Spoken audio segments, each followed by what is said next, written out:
সুপ্রভাত আমার প্রিয় বন্ধুরা। আজকে তোমাদের কাছে যে বাস্তব ঘটনাটা বলছি সেটা যদি সঠিক বুঝে তোমরা যদি নিজেরা সঠিক থাকো তাহলে দেশেরও উন্নতি হবে, দশেরও উন্নতি হবে, তোমাদেরও ভালো হবে।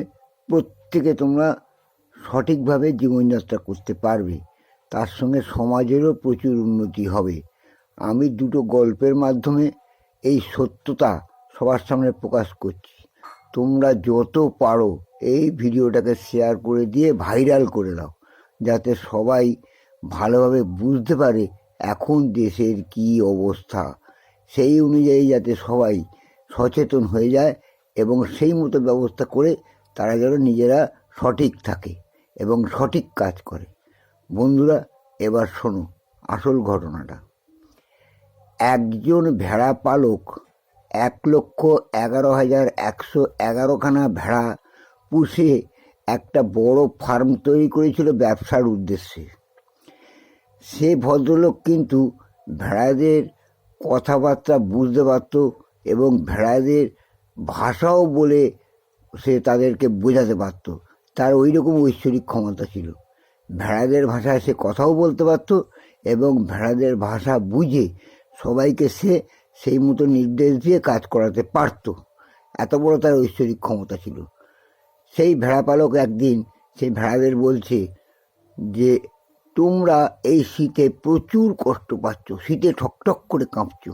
আচ্ছা, এই শীতকালে আমি তোমাদের প্রত্যেককে একটা করে ভালো কম্বল দেবো, যাতে তোমরা সবাই কম্বলটা গায়ে দিয়ে শীতটা নিবারণ করতে পারো। শুনে ভেড়ার দল তো কী আনন্দ! ১,১১,১১০খানা ভেড়া আনন্দে চার পা তুলে নাচছে। এবার আমরা কম্বল পাবো, এবার আমরা কম্বল পাবো, আর আমাদের কষ্ট থাকবে না। কিন্তু একটা বাচ্চা ভেড়া, সে কিন্তু চুপচাপ আছে। সে কিছুক্ষণ চিন্তা করার পর সে তার মাকে বলল, মা, আমি এই ব্যাপারটা শুনলাম, কিন্তু আমাদের তো কম্বল দেবে, কিন্তু তার পশম কোত্থেকে আসবে? সে তো আমাদের গা থেকেই ছিঁড়ে নেওয়া হবে। সেই পশম দিয়েই তো ওরা কম্বল বানাবে, সেগুলোই কি আমাদের দেবে? সেগুলোই তো আমাদের দিয়ে আমাদের শীত নিবারণ করবে। তাহলে আমাদের লাভটা কী হলো বলো? কষ্ট তো আমরাই পেলাম। শুনে সবাই চুপ হয়ে গেল। আসল সত্যটা তোমরা বুঝতে পেরেছো তো? এইবার দ্বিতীয় ঘটনাটা শোনো। একজন ভদ্রলোক গরিবদের খুব ভালোবাসে, সে সমাজসেবী। সবাইকে বললো, দেখো এবার তোমাদের চাল, ডাল, তেল, নুন, গম সব তোমাদের ফ্রিতে দেবো।